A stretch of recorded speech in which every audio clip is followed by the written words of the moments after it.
What is up, everybody? You're live at the project. Another great time. It's been a long time since we've done a Wednesday night ramble, but we're doing none right now. Honestly, wrestling picked up after this Extreme Rules pay-per-view from Philadelphia. I did a show on that this past Sunday. Check that out on Twitter. It's TJ Time 1991. Y'all know we got the latest and greatest in combat sports.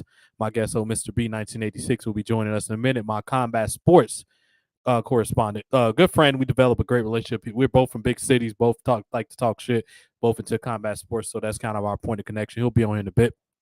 This is something that I wanted to do yesterday, but I was off work Thursday. I'm like, I might well just do it Wednesday, and all the major wrestling shows would have happened up to this point. And I purposely went live after NXT, so hopefully it'll catch people. If not, we'll catch people tomorrow. It's gonna be a good show. You're out live with your boy, the Prodigy. Air horns. We're gonna do it with my voice. Air.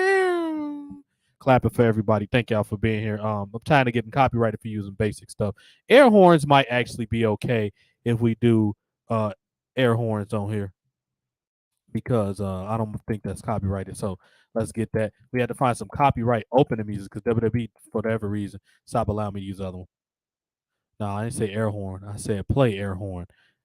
Yeah, so yeah, we got a lot of good stuff to talk about. The return of Brock Lesnar, the Fiend debuting in WWE. What will WWE do going into fall season? Returns. It'll be negative and positive. Some stuff I don't like, some stuff I do.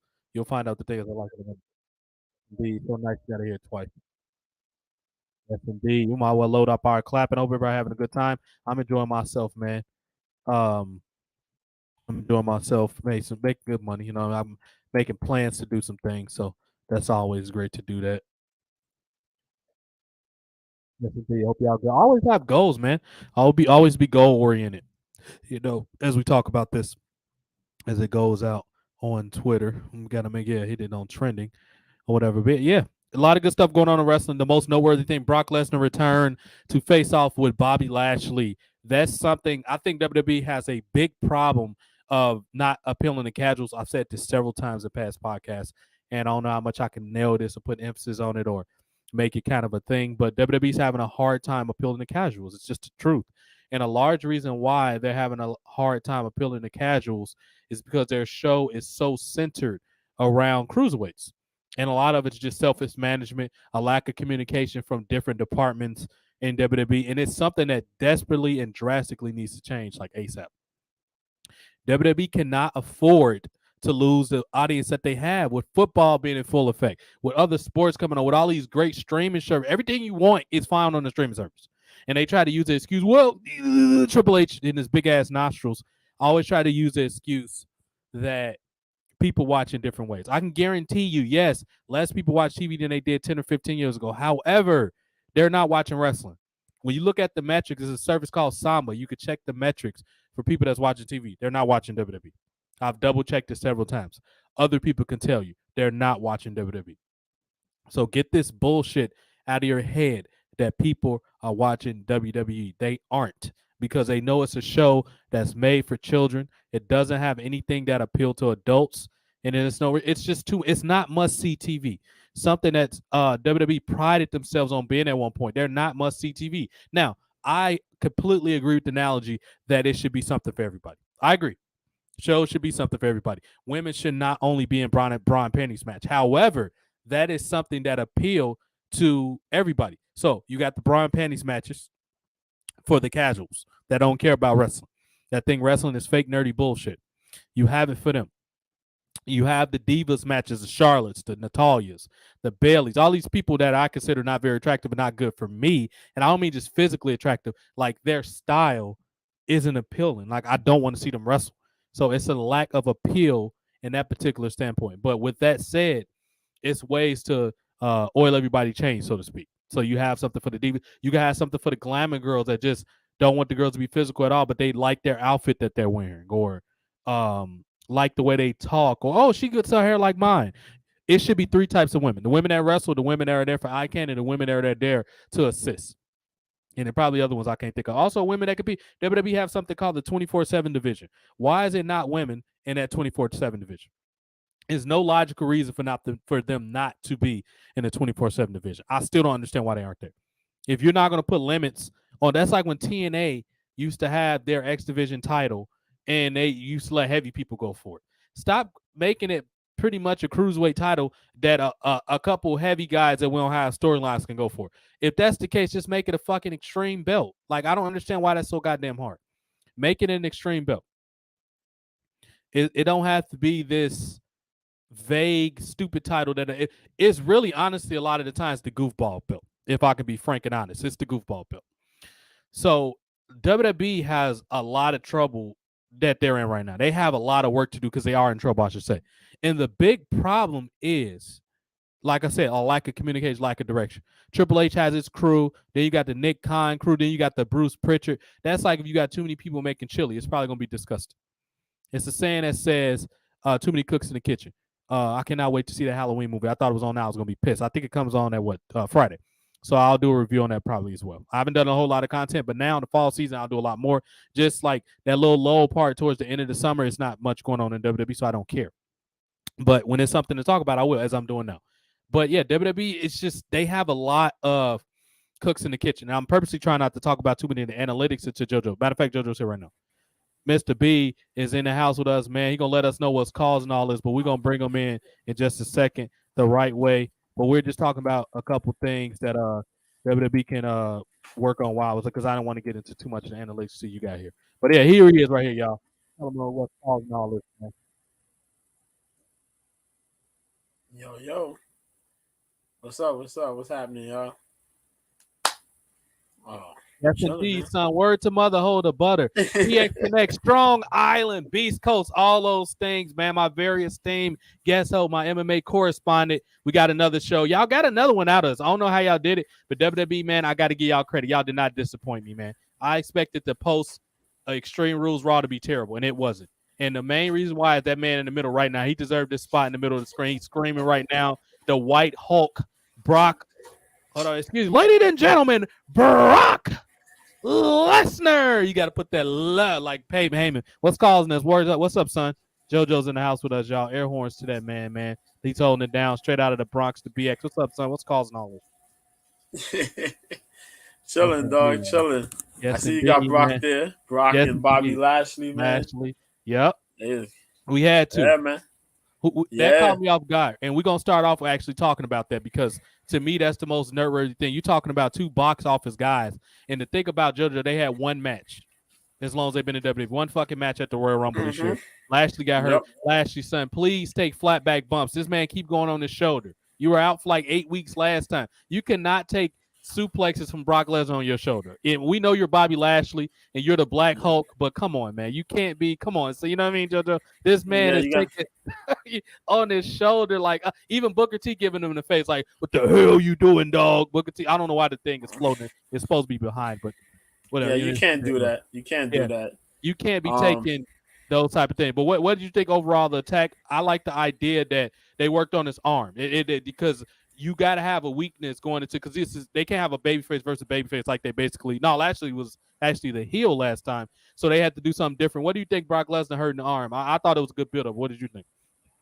I thought it was amazing build up, and it was the perfect drop right there. Like right after you had a really good pay-per-view, this dude shows up out of nowhere, boom, beats up Bobby Lashley.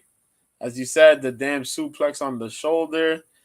Bobby keeps taking those things. But yeah, working the arm, beating up the arm. That was what's up, man. This is going to be a really good match. I'm looking forward to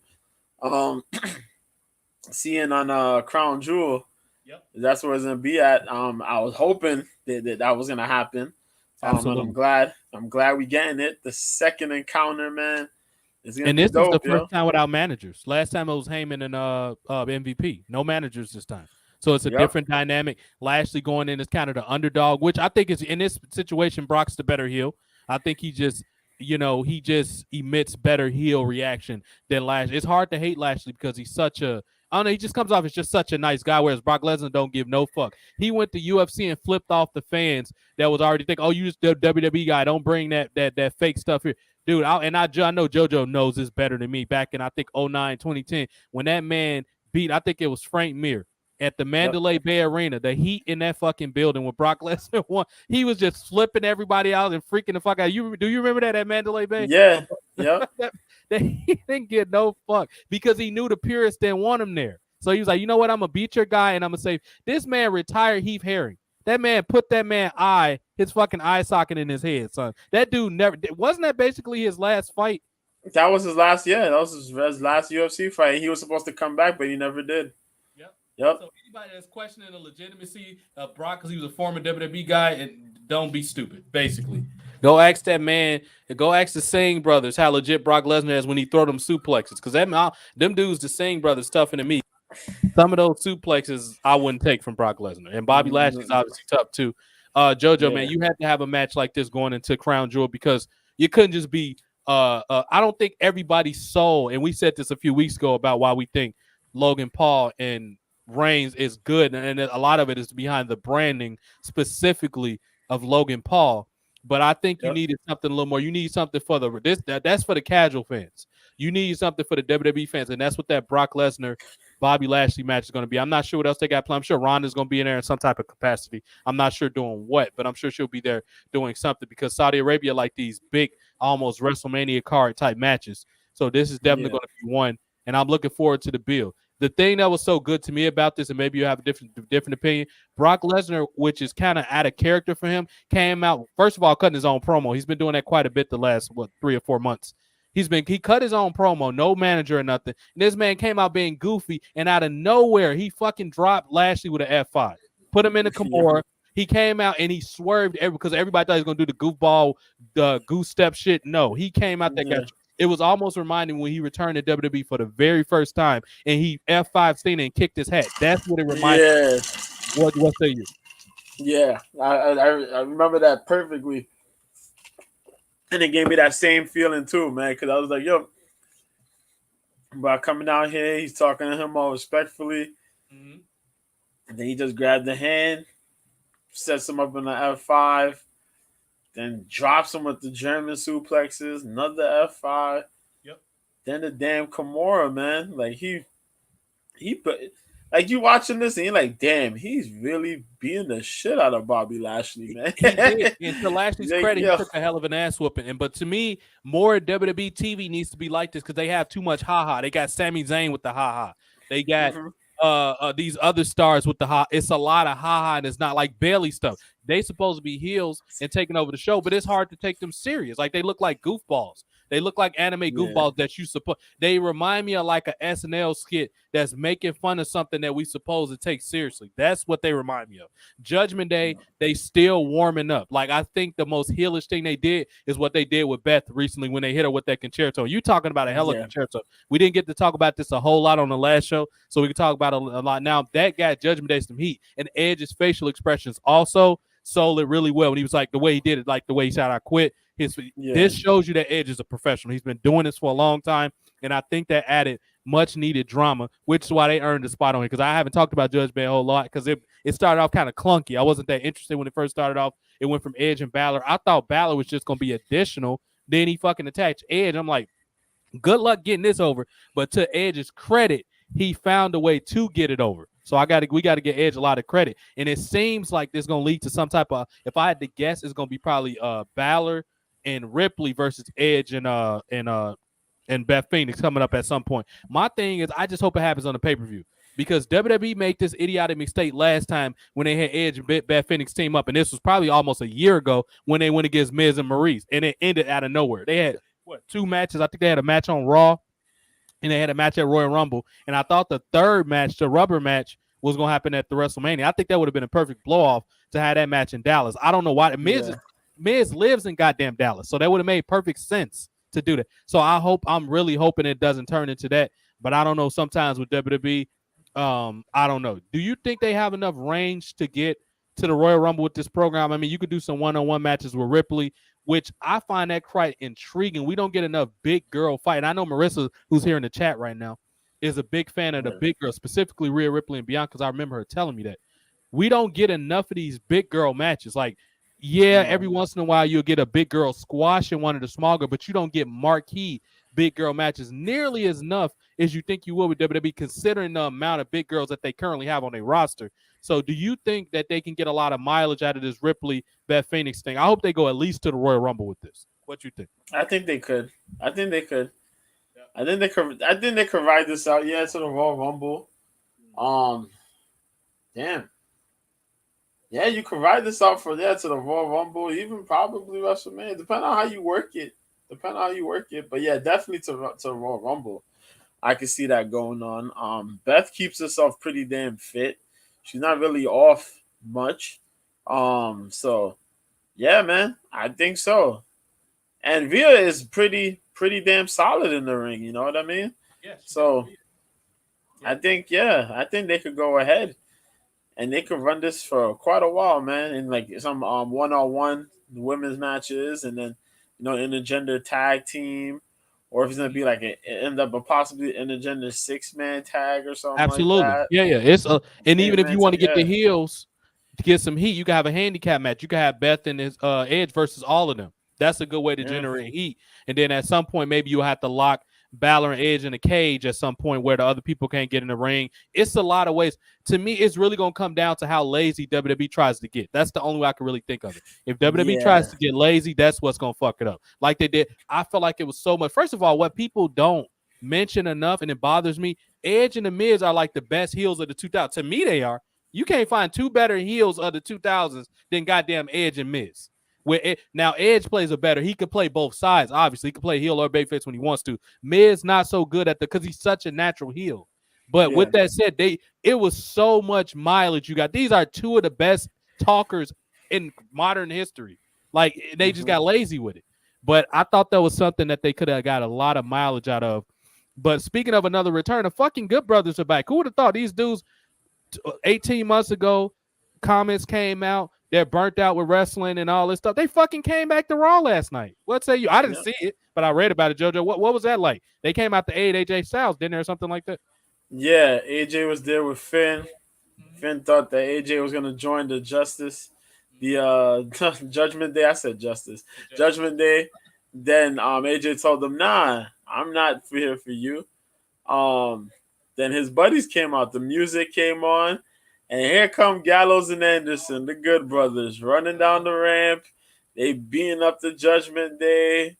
Dom got his ass whooped. It was I was like, damn, son.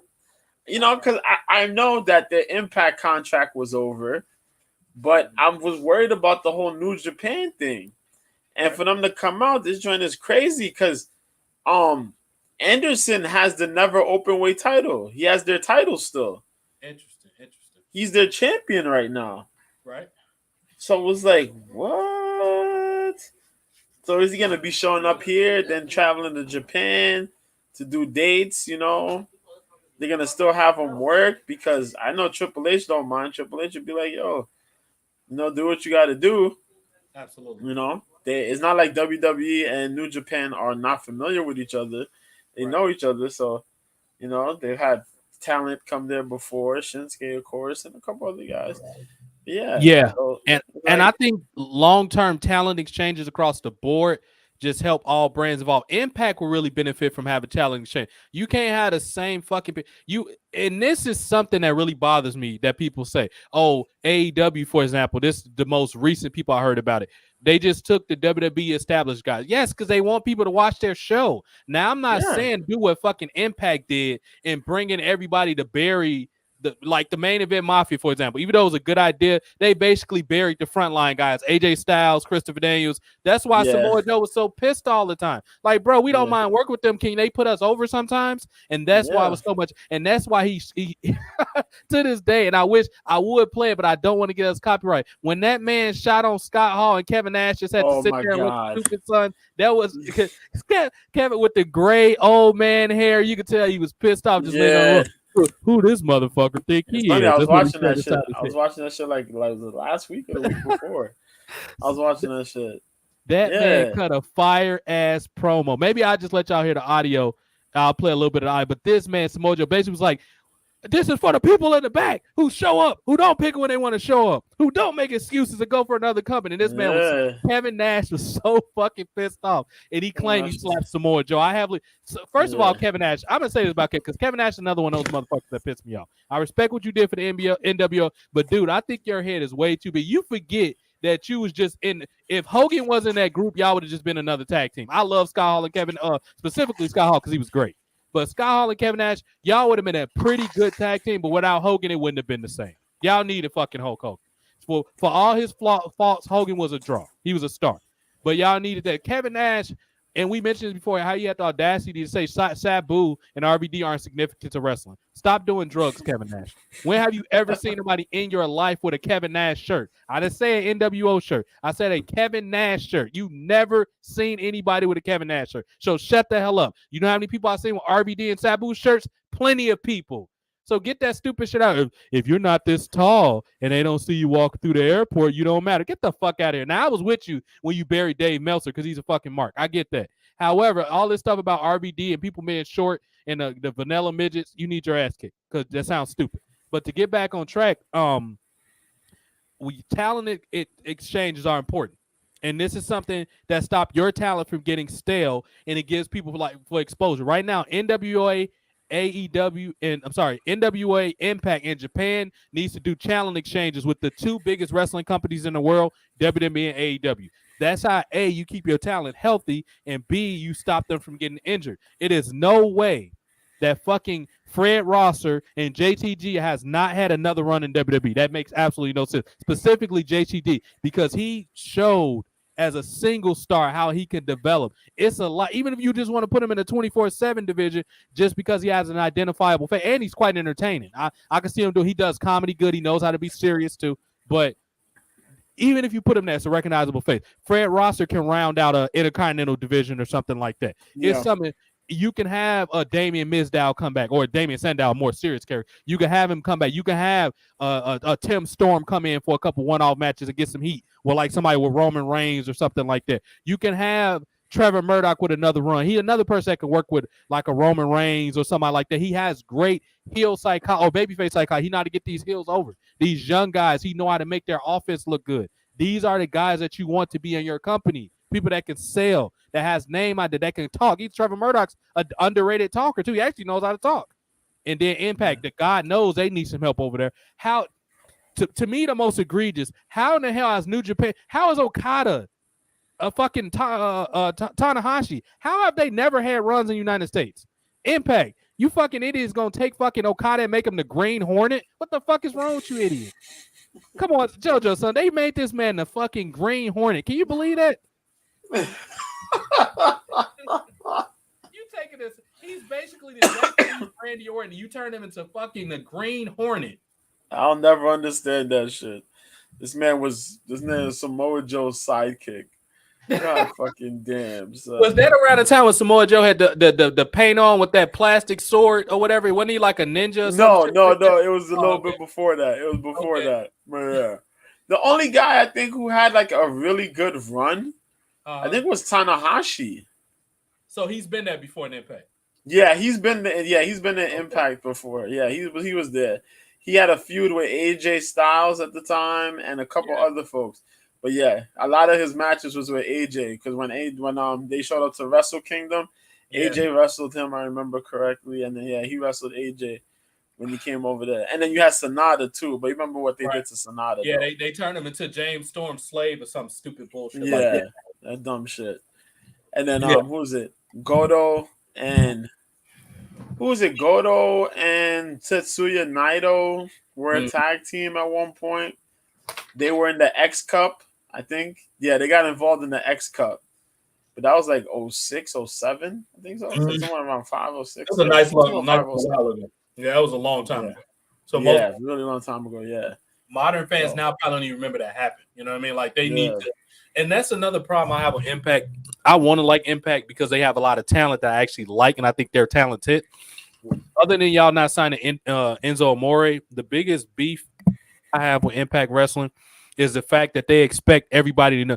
Let's say you got a new viewer and you got the Access TV package on your TV, and you never seen Impact.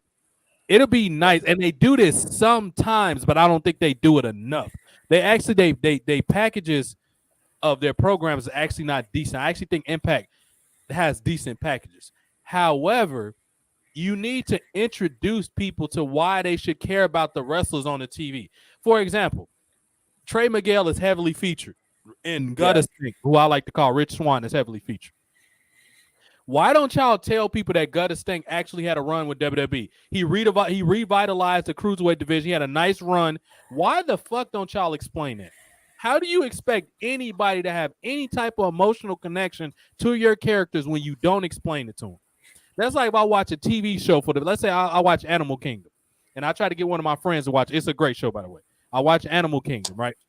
And I try to get my friend to watch it. And I don't explain who any of the characters are. Do you think they're going to have an attention span and watch that show for very long? They don't understand any of the characters. They don't understand why I should hate this guy. Why I should like that person. Why I should have sympathy for this person. Okay, this chick's hot, but she's a bitch. I should dislike her. Why don't you explain any of this stuff?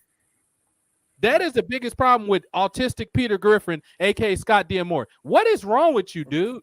And you want people to fucking respect you, but you don't do anything. You think, oh, I just been in the industry for a long time. You think like these motherfuckers like Steve Kern and all these old-ass people from NWA that want you to respect them. But why should I fucking respect you? What have you done to warrant my respect?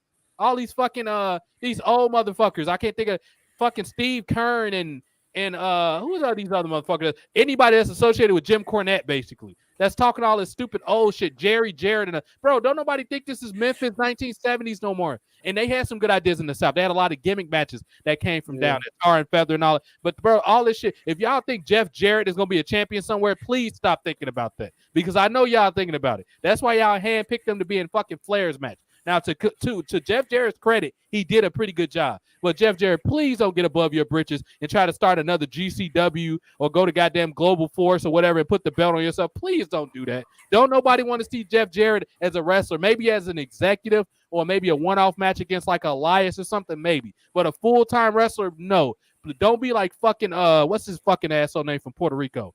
That got that belt in MLW. That fat fuck. What's his name? Savio Vega. Fucking Savio Vega, dude. Why you put a belt on yourself? You're such an asshole, dude.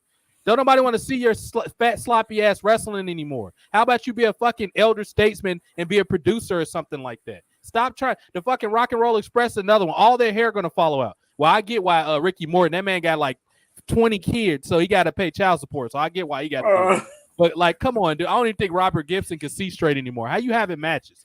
But, no, you know what? Legit, and I posted this a couple days ago, there was a legit feel-good moment when they won their 9 titles or whatever against Wild Card back in NWO, when NWO was fucking good before they start being stupid. Speaking of Elias, JoJo, a regular Elias is coming back. Now, I didn't get into the Ezekiel thing, but I was okay with him switching between Ezekiel and Elias. I thought that would have been a good idea. But, of course, WWE writers aren't that bright. But what do you think about Elias? We might have hope. This might be a second run for Elias.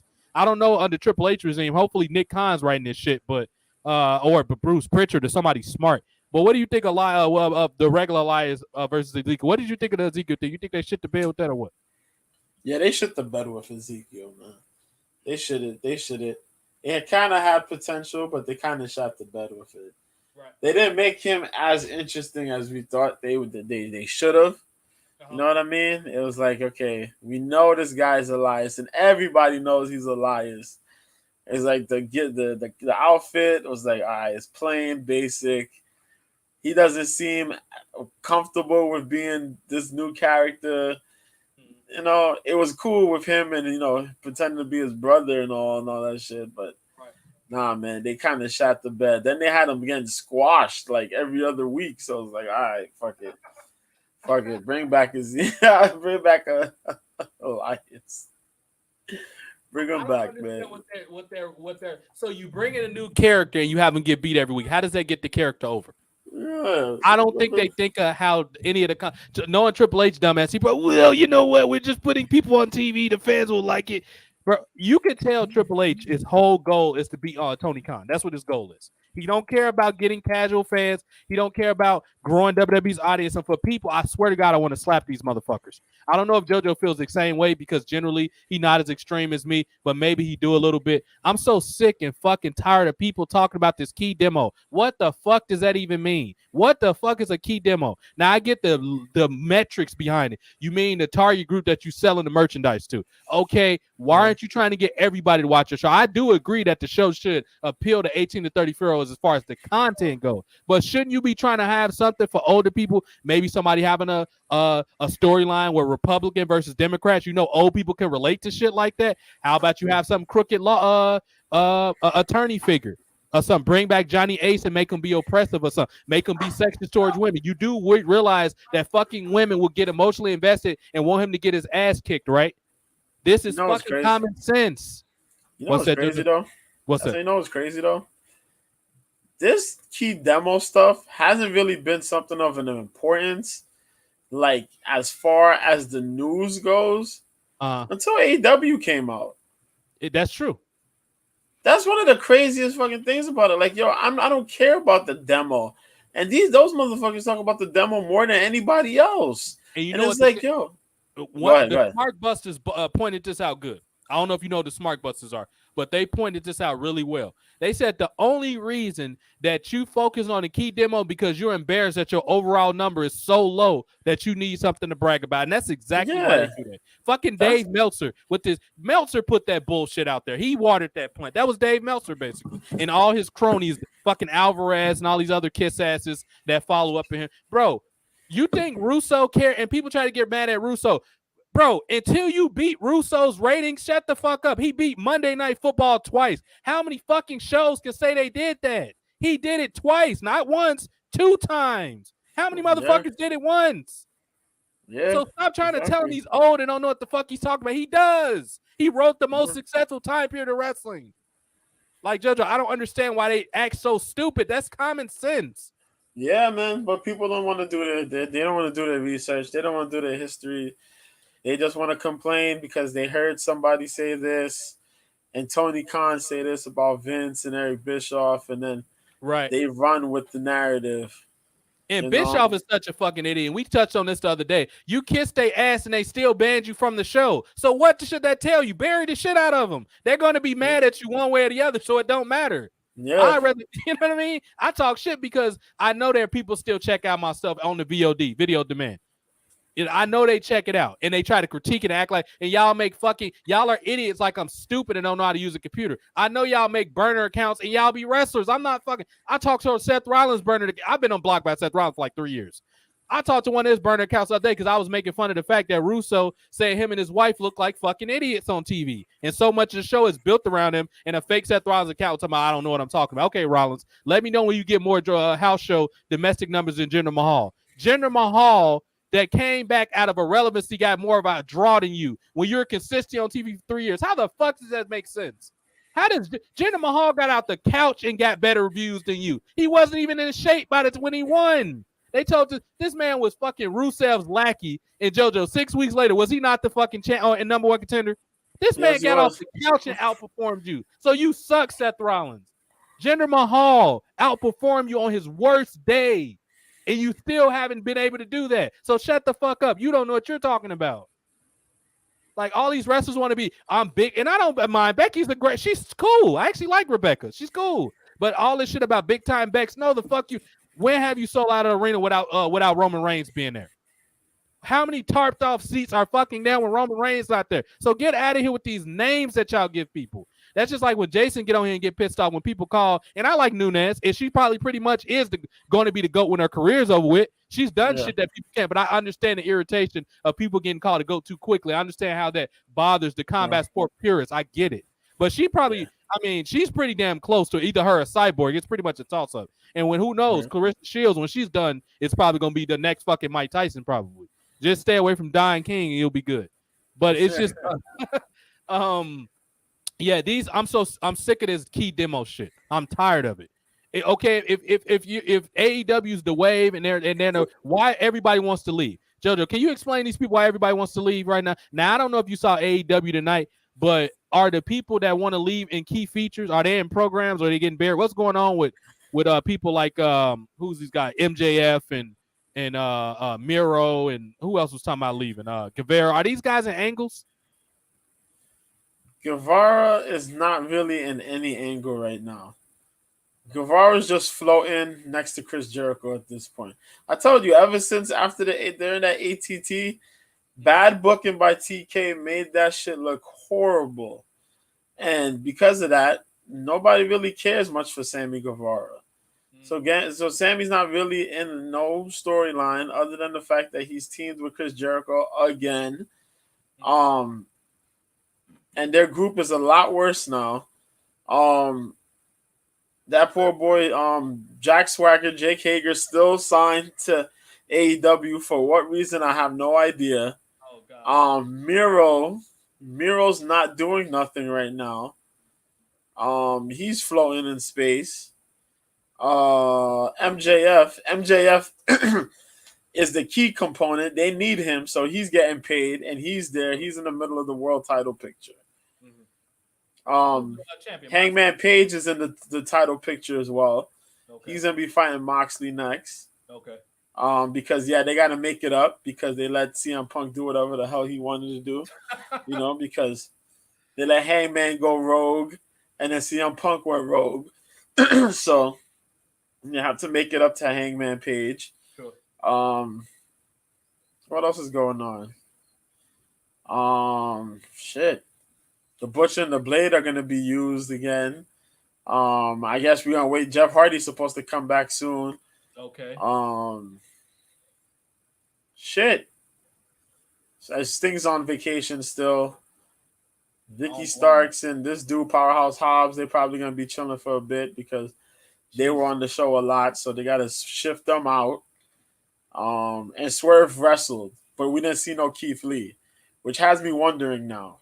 Because since the tag match, we haven't seen Keith Lee in no wrestling, or we haven't seen him anywhere really. So you know what, JoJo? You just named a lot of people that a lot of young talent. Ricky Starks, Powerhouse Hobbs, Swerve Strickland, Keith Lee. All these franchise IP that could be. Well, Keith Lee is kind of in the twilight of his career. He's a little older, but those other guys I just named, they have a lot of career in front of them, and you scattering them and not getting them a consistent following so people can know who they are. This is what I got a challenge for AEW.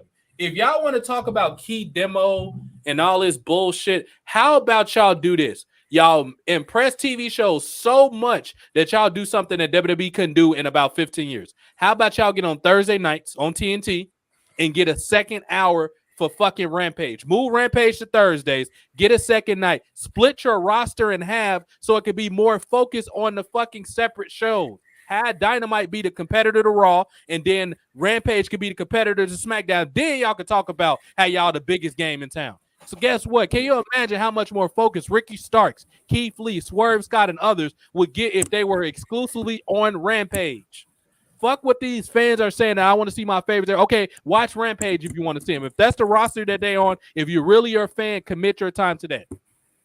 And you can have, and I'm not saying put all the stories where it's lopsided. Sometimes maybe Sting got to be on Rampage. You got Jericho on Raw, so it's, you know what I mean? So it's balanced with star power. But you or flip it. Jericho could go to Rampage, Sting can go to Raw. Something like that. Miro on one show, and then who's a Miro equivalency? You got Moxley on the other one. You got Punk on one show. You got the Bucks on the other. You got Omega on the show. If you want Omega and the Bucks together, that's fine. You got who's another top singles guy? Jeff Hardy on one show, Matt's on the other one. Or if you want them to tag like that, balance the rosters, obviously. But if y'all want to talk about this, I got a challenge for all the people that think they're good. How about AEW gets on, get an extra hour for Rampage and y'all move to Thursday nights prime time and compete with the NFL? How about that? Until then, shut the fuck up about this key demo. I'm sick and tired of it because it's not doing anything. It's not doing. Only people that's jacking off to it is nerds. Nobody else cares. JoJo keeps up with this shit. He don't even care. No, I care for the product more than anything. Yeah. What's that? Yeah, it's more for the product. We don't care about key demos. Right. Care about the product, man. And y'all just keep making up news like stuff that. Why aren't y'all making these controversies? And this is another thing AEW need to do. How about y'all want to be WWE bad? How about y'all have adult content? WWE don't want to do it because of sponsors. Y'all are not handcuffed by this sponsor stuff yet. So why not take advantage of that and do what? Adult content. Y'all don't have fucking sponsors yet, so you can get away with it. How about y'all have the hottest chicks?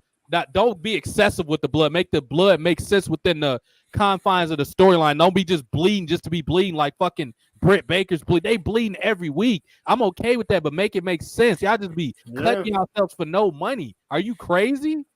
With all these blood diseases and stuff, you just gonna be bleeding like that? Like, come on. But yeah, make your show stand. Why is it not storylines with Sammy Guevara and Tay Conti are the top heels? Why are they not the Matt Hardy and Edge of AEW? allegedly Tay Conti's this slut and all that. Make a storyline out of it. I'm not saying embarrass the woman. I'm just saying, okay, yeah, I heard Ruby Soho get heat from that. So Ruby come back. Guess what? She got somebody to work with. Sammy Guevara, he's apparently an asshole to all these different people. Why is that not a storyline on TV? Guess what Matt Hardy and Edge did? They took that segment from Bite This when Edge turned Matt Hardy. Guess what? You were a little boy and I took your woman. You need to grow up. They fought at fucking SummerSlam. Yeah, you should do that. Problem is, majority of AEW locker room is too sensitive. They are. Sammy Guevara is too sensitive. He can say all this shit, but then he can sit there and they talk about, I can't deal with this. This is too negative. But then you engaging. That's dumb. You engage in a situation, but then talk about I can't stand the negativity. Right. Man, shut up. Like, yo. And you lucky Andrade's being professional because you go your ass to Mexico, you might not come back. You don't know what type of connections that man got to the cartel or anything. You sit here talking shit like he's a bitch or something. That man will put hands on you probably. Exactly. But I'm just saying, make a storyline out of it. Y'all sitting there waiting. Tony Khan, bro. If you gonna sit here and tell me I got more money than Jim Crockett, guess what Jim Crockett was not afraid to do? Challenge Vince McMahon. What the fuck? Yep. How do you think they got Ted Turner's money? You think he would have gave it to him if they didn't have a plan? Of course, Bischoff fucked that up later, but they were competitive for like 7 years with WWE. What the hell is wrong with y'all? If you were that much, I got way more money. You had to get yourself the demonic voice box to sound intimidating because you're a little bitch. If you're that competitive, how about you beat Vince, beat Triple H? If you're that fucking competitive, do it. You got the talent. Stop caring about what nerds so you gonna get mad because we're not the all-inclusive company. First of all, you're not the all-inclusive company. When have you had a black champion? Vince has had about 3, so shut the fuck up about that. Oh, Vince is a racist. How many black champions have you fucking had? Hey, what's that? Go ahead. He had 2. He has 2 black. He had 2 black champions. He had 1, and that's Jade. Who was the other one? I don't even remember who the other person was. Who's the other one? It was Scorpio Sky. Wow, Scorpio Sky. Tony, that's such a Tony Khan champion too. Remember, he was the first black tag team champion. Okay. Then he became the black TNT champion. Jay Cargill was the TBS champion. Right. I forgot about Sonny Kiss. Sonny Kiss had like a brief run with the TNT title too, like 5 seconds. But yeah, you can't say I got a hell of a lot more money than Jim Crockett. Yeah, because your dad's fucking oil money and investments, not because of wrestling, you fucking idiot. It has nothing to do with Jim Crockett made his money being a promoter. His father was a fucking circus and boxing promoter. What are you talking about? And these fans that say this stupid crap, okay, show me some numbers to prove that he got it from wrestling. He's losing money. He's operating out of debt. I think they made in the last 3 years, I think they might have profited about $150 million. That is fucking ridiculous when you're worth $10 billion. That is retarded. Like, yeah, I wish I had that money. You know how much I would own with $11 billion? I will own an island someplace probably. Get the hell out of here with that. That is the stupidest logic I ever heard in my life. These fucking idiotic fans. So y'all not making angles out of this stuff. You losing money. Moxley, yeah, you really are sniffing fucking gasoline. This idiot signed a 5-year extension. What are you thinking about? You barely been on TV. They trigger your alcoholic because you're not getting pushed and you gonna stay there? You was just in fucking a AAA program last year because your booking was so bad you started drinking and you went to Japan to get your brains bashed in. What the hell is wrong with you, John? Yeah, I think your boy John Moxley off that shit, JoJo. He signed a 5-year extension. You haven't been used in what, 2 years? JoJo, what is this man thinking about, man? Yo, they want to lock down guys, man. Swerve is locked down for 4 years or so. Keith Lee the same. Fucking, MJF's gonna be there till 2024. Shit, there's a couple guys there between 2 and 5 year contracts, man. Even Miro's there till 2026, and look how many times we see him on the screen. Like, what's going on? Miro signed another 4 years. Miro signed, and then he was on that little feud. He was feuding with the the House of Black. And look, this dude left, and that's it. Miro's gone. Aleister Black left to take his hiatus, whatever he's gonna do. Right. Miro's gone. No storyline for Miro. Hold on. Why JoJo? I'm gonna let JoJo keep talking. I got so high. I gotta crack my basement door. Hold on. I gotta get. This is retarded. I gotta get. Go ahead, JoJo. All right, cool, man. So it don't make no sense. You got this dude. He's out. Signed until 2026. The Bucks, their contract is up by the end of this year. I think next year. Omega's contract. I don't know about Omega's contract. I forgot about Omega's contract. Then you got a couple other people who Britt had signed. I think Britt and Cole signed. They re-signed. Yeah, I think Britt and Cole re-signed. I don't know about Kyle O'Reilly. And then I don't even know really because look, Adam Cole's injured. Kyle was injured. Bobby Fish left. You don't know what they're gonna do. Their run hasn't been fantastic. Shit. And then I'm still trying to figure out what happened with Santana and Ortiz because Ortiz is there. He hasn't really done much. Damn, when was the last time we seen Ortiz? Right now, Omega's contract runs out in February. I don't know if he's gonna resign, but as of right now, it runs out in February. I'm thinking about Santana. I know Santana's in Mexico and he's still doing his thing. Not Mexico, Puerto Rico. But I don't know what the hell is Ortiz. Ortiz, after that feud he had with the match they had with Ty and Sammy where Ruby fucking damn near got concussed and broke her nose. You haven't seen him on TV either. I think he's probably on Dark or Elevation, but I don't really watch those. Because I don't want to watch shit with no point. You know what I mean? I'm the same way. There's no story build up. There's no really. It's just them showing up and being like, "Yo, we're wrestling." Like, and you're a main show. That's the whole thing. It's a show. Like this is a company, and y'all wrestling like on some real indie shit for YouTube. There's no storylines. There's no real build ups. It don't get ratings like that. To me. The Dark and Dark Elevation should be having like it. You should be showcasing your younger talent, going the limit with like the TNT champion and stuff like that. And then you have a squash match with like whatever your main eventer is. On occasion, you have whoever the champion do a squash match. Other times, you have like Sting or something like, and you promote it and say, okay, you Sting went against this guy, and then maybe his rivalry come out there attack him, and for the follow up, you got to watch Rampage or Dynamite. That's how you get people to watch all of your TV shows. It's not that hard, Tony Khan. How about you go back and watch old wrestling where it's successful? Go watch fucking WCW. Go watch WWE, what they did with Sunday Night Heat. Why do you think Sunday Night Heat was so successful? They gave you a reason to watch it. You do realize that the main eventers were on Sunday Night Heat at least once a month. Why do you think people fucking watched it? Yeah. They didn't have goddamn Dante Martin and fucking Malik Blade on fucking Heat all the time. They had main eventers on there. And if those two people was on there, they was getting beat up by the main eventers. And I always reference Malik Blade. I actually like Malik Blade. He has a look of an old school jobber, and he can sell. He has good psych. I've seen him wrestle more than once. I'm like, hey. What's that? Brett, I was gonna say, Malik Blade, Idris Enofe, they won their match on Tuesday, dog. They're gonna be fighting Pretty Deadly for the tag titles. Oh man, I'm one of the number one contenders. Yeah, they had a triple threat match. Yeah, I'm not gonna front. They've leveled up quite a bit, man. They wrestled Joe Gacy's group. I've never heard of this. What was his partner name? I never heard of that guy. Idris Enofe. Oh, I know him. Ain't that Charles Barkley looking dude? Yeah, almost. Yeah, the one I was like, LeBron James 50 point. Yeah, I remember. Yeah, I saw him on the roster page once. Yeah, go ahead. Yeah, but yeah, they wrestled. Who was it? Joe Gacy's group and was it Brooks and Jensen? Yeah, I think so. Yeah, it was them. Yeah, it was a 3-way tag match. Yeah, it was them. The people you just said. But yeah. Yep, it was just those people that you just said.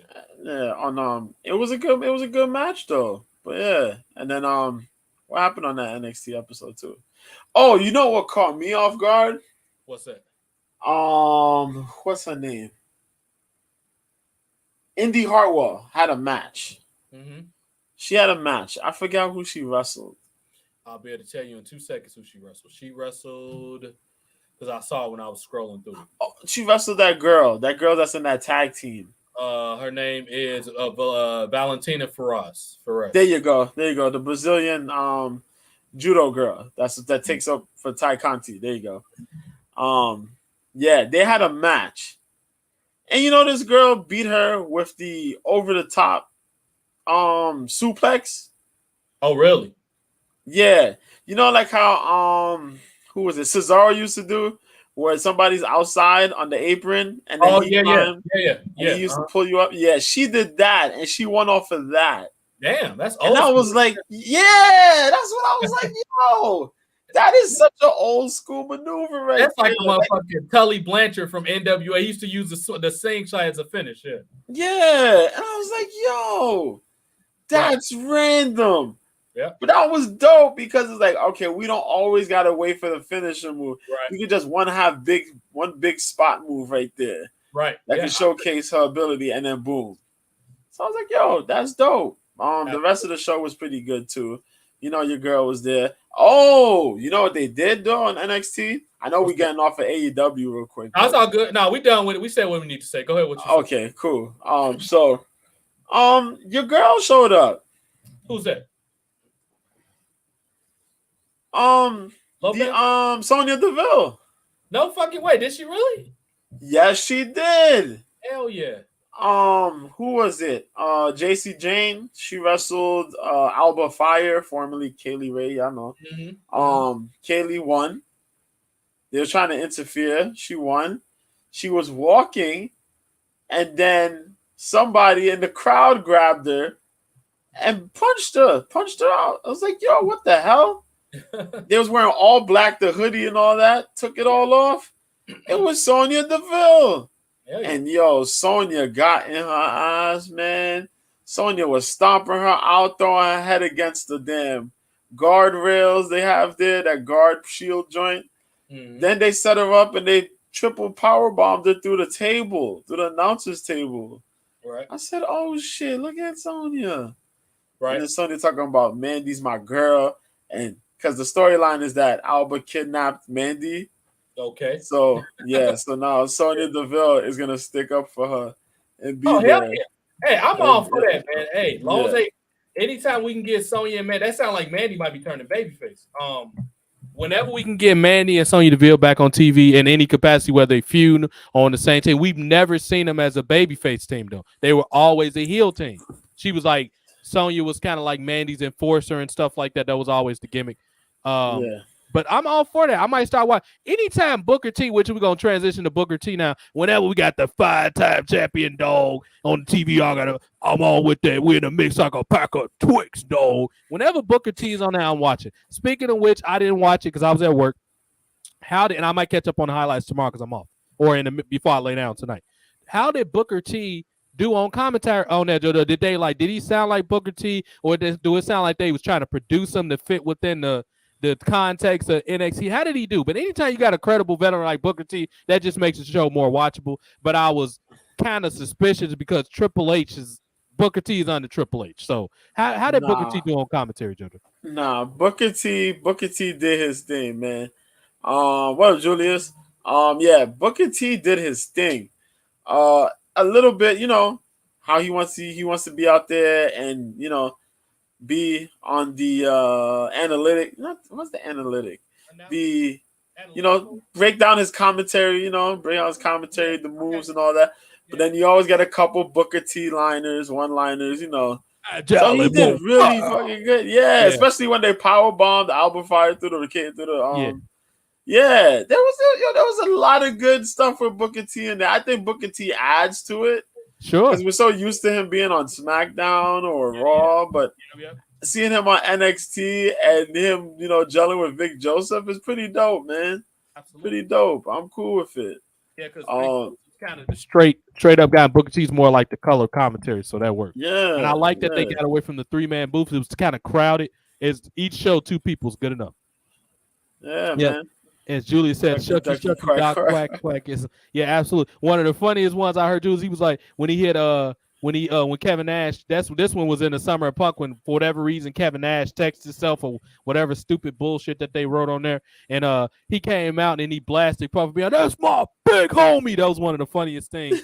This man said that's Kevin Nash came out with the dad Wrangler jeans with the hammer hook on the side. The Booker T like that's my big homie. That shit was hilarious. And nothing beats. Remember that when Michael Cole had the orange singlet on, looking pregnant, son. He was like, "Oh my god!" He like keep it eat donuts all day. That shit. Me and Jason, that's like sound bites from the Hap days. Me and Jason just with the Booker T. Only person they mentioned. You know what? I don't got nothing against Vic Joseph because he's actually good at his job. But I will. It's Vic Joseph with him, right? On commentary with Booker T. Yeah. Okay, I like Vic Joseph because he is good at his job. However, can you imagine JBL or Booker T just burying somebody with that? What was that spot, Booger? He was calling for his mama. Huh? Yeah, dog, you look like a little bitch. I'm a free man, Booger. I can say what I want. Then him and JBL would have been fun. And if they would have had Mauro Ronaldo on like Raw SmackDown, this is an A show. Forget JBL. Put that little bitch Mauro's back, huh? I'll get him, Booger. That would have been fun. Yeah. Oh my god. What's that? Go back to what you said about his commentary. You say he put her through the table and all that. What were you saying? Yeah, he had some good one-liners and good little things here and there, man. Who was it he was talking about? I'm trying to remember when they was trying to talk about. I'm waiting for the day, but he did mention a little bit about the ladies, Nikita Lyons and Zoe Stark. I'm waiting for the day Nikita Lyons shows up because I know they have a match coming up. And I'm trying to see what he gonna say on commentary. Yeah. That's what I'm waiting for. But other than that, he was pretty himself, pretty in the groove of things. Yeah, man. Now I got a question for you. Was he high as fuck? Was his eyes red? That man was out there eating snacks, getting out. Yeah, no, I'm sorry, dog. I blew a bowl before I got here. That's probably what he said. That man eyes be red as hell on them panels, bro. Yeah, she definitely got cakes, Julius. He said Nikita Lyons got cakes. My baby got cakes too. Mandy Rose, who's on the picture here. I gotta find a Nikita Lyons. I don't want people to start jerking off. That's why I ain't put Nikita up there. But Mandy is good enough eye candy. But yeah, it's just you might well get it ready. Get the dark side of the ring ready for Booker T. He gonna get canceled or something like that. They're gonna be doing one on Booker T. But yeah, it's good to have Booker T. He compliments anything. But I honestly, I'm quite surprised. I thought they was gonna get Mauro Ronaldo. I'm not gonna lie, I thought Mauro was coming back. Now Mandy is that bad. That's understandable if you don't like, but you like thicker women. That makes sense, Julie. I don't think you mean her face. You mean her body. That's understandable. Folks were talking about trying to get Mauro on AEW. Right. And I said, nah, you can't do that. No, right. I can't see it. Right. You got overexcited Excalibur on there. And then you're going to have Mauro Ronaldo on there as well. Right. I can't do it. Jim Ross is going to try to punch somebody in the face. Right. Well, like, you shut up, you shut up, you son of a bitch. That's what Jim Ross is going to be saying. I already got heat. They put me on dark for being honest. So I will slap the shit out of you. JR going to slap that man. I'm sorry. Yeah, between JR and Tony Schiavone, because they both can't stand certain things that they be doing. You know what I mean? So it's like, it'll be too much. It'll be too much for those guys to deal with. I think Mauro Ronaldo should be part-time and focus on combat sports. I don't think he has the stress management to be on weekly shows. It just triggers it because he's bipolar. So that's not a conducive or healthy environment for a bipolar person. Maybe just do pay-per-views or something. But I don't know about no AEW. They got enough people. Isn't Mark Henry and Big Show commentators too? How many more goddamn commentators do they? Mark Henry and Big Show over there sounding like a bear with honey in their mouth, gargling and shit. Like, how you gonna bear that? And then they got fucking Big Show on AEW Dark Elevation. Are you kidding me? Yeah. Mark Henry's there on Elevate. Was it Dark? Yeah, it's Dark. He's on Dark. Mm-hmm. And he does he kind of does the backstage stuff for the last matches on Rampage. Yep. And then you got Big Show on Elevation. Jesus Christ. And you got people talking about Big Show should go back in the ring and wrestle. I don't know if I want to see Big Show wrestle, man. Just you know Big what? Show alone, bro. If Big Show, maybe on like a special occasion, but he can't wrestle weekly. Big Show toast, man. His body probably can't even hold up no more. Julie just made a good point. AEW just largely produce indie show. Not the indie shows are bad, but 85% of the roster can't talk. That's true. And the NXT to be fair too, to be fair, Julius, NXT is it's getting better, but NXT is basically an indie show with a budget. That's all it is. It's not. I mean, and that's what triple chromosome, triple HGH. That's what he wants it to be. He keep bringing these motherfuckers back. Like, dude, it's now or never with the fucking club or whatever you gonna call them. If you don't do shit with these dudes now, just give it up, dude. Like, just let. That's what you need to do. Yeah, you know? I said that. Yeah, I said that Monday. Like watching it, like when I watched it, I was like, yeah, that they need to do that. Sure. Yeah, you got to go with the club route. The club has to happen, and you got to make it work, because if you're not making it work, Jesus, yeah, what you brought them for? You got to capitalize on it. You know what they should do? Even though I know they're gonna have Bullet Club versus Club, which I'm sorry, Judgment Day versus the Club. Fine. However, you can't have that the whole year. Like, what you gonna do next? So what they need to do is eventually, maybe going into like next summer or something, so they can have a lot of programming for the spring, and they can culminate at SummerSlam. Because every quarter should infuse. Simple as that. You infuse every quarter and start new ones. Mm-hmm. What they should do is, excuse me, they need to have a WWE faction being led by a WWE developmental guy that came up like Jinder Mahal or like Baron Corbin. They need to lead a WWE group. One of them, they got to be a stronger talker. So I'll probably Jinder Mahal is a slightly stronger talker than Corbin, not by much, but he's slightly stronger. Maybe like a Jinder Mahal, but Corbin's bigger though. Maybe either one. You have one of those dudes. Or maybe even Bobby Lashley. Bobby Lashley came up, but he had to turn heel, obviously. You need to have a WWE-led developmental group so they can go against the Impact group or the non-WWE group, basically, and make it a war like the fucking Invasion. Why not do that? Have like Corbin and maybe, and of course they got to go against the Bloodline at some point too. You cannot be a legit tag team without wrestling the Bloodline. I don't care what nobody. Fuck what these marks are talking about. The best tag team are not the Young Bucks. Because guess what? The Usos are G's. They come from a G family. The Anawati family. Even fucking Nia Jax will whip your ass. Go ask Becky Lynch.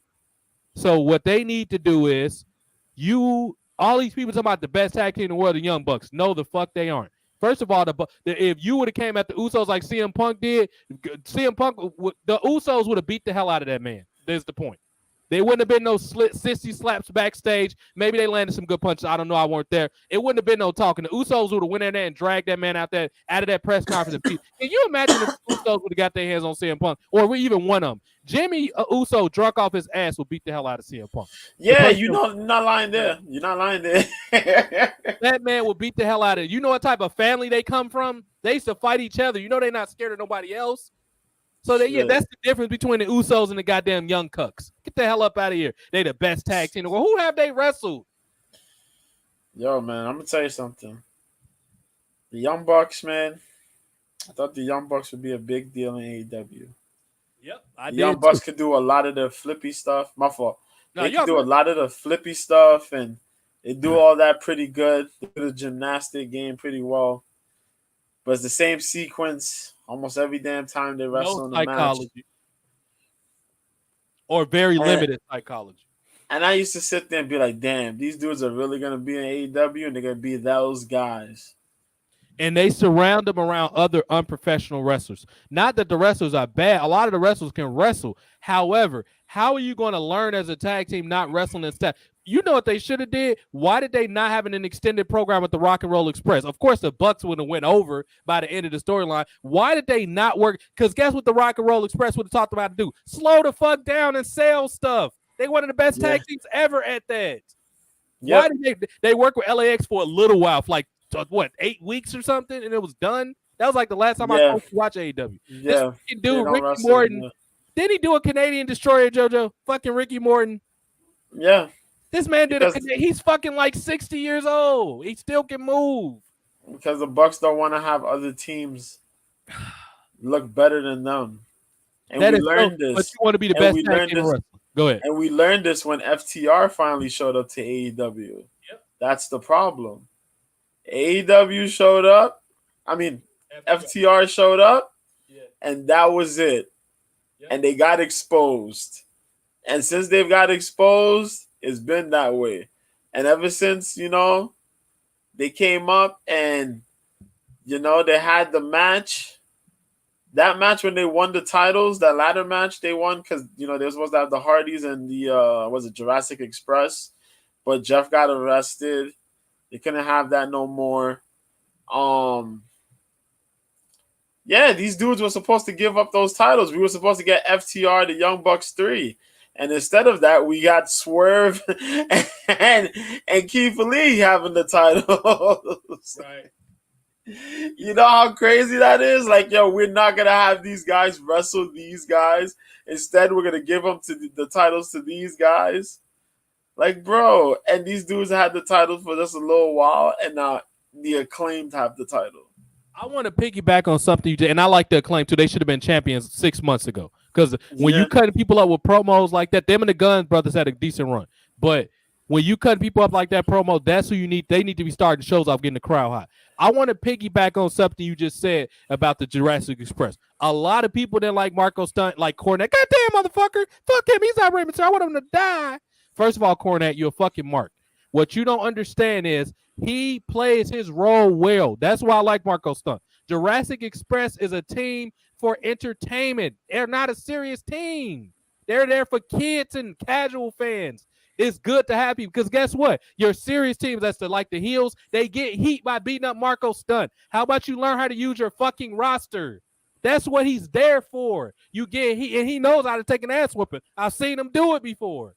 Beat him up and you get heat on the heels like that. Why is this so hard? Guess what? Another person you can use that you underutilize that can get Ricky Starks is one, but I'm gonna get to he's a whole nother issue. Fucking, it's this guy now. He's like gay. His name is Sonny Kiss. Do you know it's a lot of people that sympathize and identify with him? He sells great. Why is he not being? Why you don't have people coming out there making fun of the fact he's gay to get heat? Why is people like Andrade not doing that? Mexicans has a very masculine culture. They're anti-gay. Why is he not being used as a fucking heel? Why don't y'all do y'all research on stuff like this? Bringing a guy like the Cowboy James Storm. He's a Southern redneck dude. Why don't you make fun of the fact, or the Mexicans, or make fun of somebody's gay? You get fucking heat like that. I'm not saying they gotta mean it. It's TV. Anybody that's offended by it, guess what? You shouldn't be fucking watching the show to begin with. If you're that offended by that, how about you turn the show off? Wrestling is entertainment. That's like if somebody at the circus, they get burned on fire. That person's dead. Obviously, it's a goddamn prop, you idiot. So these are the people that I don't deal with. If you don't want to watch the show, cut it the fuck off. Stop trying to control everything. But wake up and realize what fucking draws. It is no way Sonny Kiss is not being used to get heat. That is so idiotic. Do you know how popular he is? And he's athletic too, so he can sell. I never got that. Go ahead. I was gonna say that I don't get that because AAA has that androgynous / openly gay guy, the wrestler. I forgot his name. And he's been there for years on years, and he's a big draw and a big person out there in AAA and whatnot. Where is and Sonny Kiss barely gets fucking ring time. That shit is still fucking ridiculous to me. Right. Effie's wrestling. Effie's always wrestling for GCW or some other place. Right. All the time. He was wrestling like last weekend. Yeah. It's some things you can do with him too. You know, you can have Sonny Kiss and call Effie, but I don't even know how they're gonna work that now because I don't know if they got the exclusive deal and all this crazy, the contractual bullshit. But you could have had Sonny Kiss and Effie wrestle a match on AEW. That would have been something to watch. You know what I mean? Or at the very least, had them team up against some heels. Why not? That'd get so much heat. Had them go against like a redneck team or something. And speaking of redneck, I think WWE's dropping the ball now, making AJ Styles like a conservative Trump supporter. He's like that in fucking real life. I'm just saying, give him the truck, the MAGA hat. You know what I mean? That's how he is. We don't think he's fucking Alan Jones is racist. I'm just saying, like, he can play that character well. How long are you gonna make him be vest AJ Styles with the gloves? He only can do that for so fucking long. Let that man retire on a good note, TJ. Oh, son, he got to put the MAGA hat on. He got to put the MAGA hat on, son. If I can't get Kushida and goddamn Matt Riddle as the Harold and Kumar gimmick, I want to see AJ Styles as a MAGA supporter, and even had Donald Trump come out with him to get heat. They won't even touch native breast Nyla Rose. Native beast. Oh, I thought you said native breast. Native beast. Yeah, I don't know what Nyla's been doing. Now she's gonna be back on TV again. She hasn't wrestled a match in like months. Where's she been? She been hurt or something? No, she's been chilling. Wow. Yeah. I don't understand. Now she's finally in a storyline with Jade Cargill where she stole Jade's title. Right. After Jade's last match on a Battle of the Belts, she stole the title and ran. But other than that, we've barely seen her on Dynamite or Rampage. She's probably been on AEW Dark or Dark Elevation. But as I said before, who the hell cares? Right. Yeah. You know the thing with this? I have actually an idea. Let's say for whatever reason Joe Gacy got tired, which not likely because Triple H runs it now, and he favors people like that. Let's say, for example, Joe Gacy got fed up and left WWE. The thing I would do with him, since he already got this character, continue the character he's doing in NXT right now, but this is what I will add to it. I will have him go over and add, you can do this either heel or babyface. I will say maybe as a babyface. You take him over and he gets Sunny Kiss and Nyla Rose and say people make fun of us because of who they are.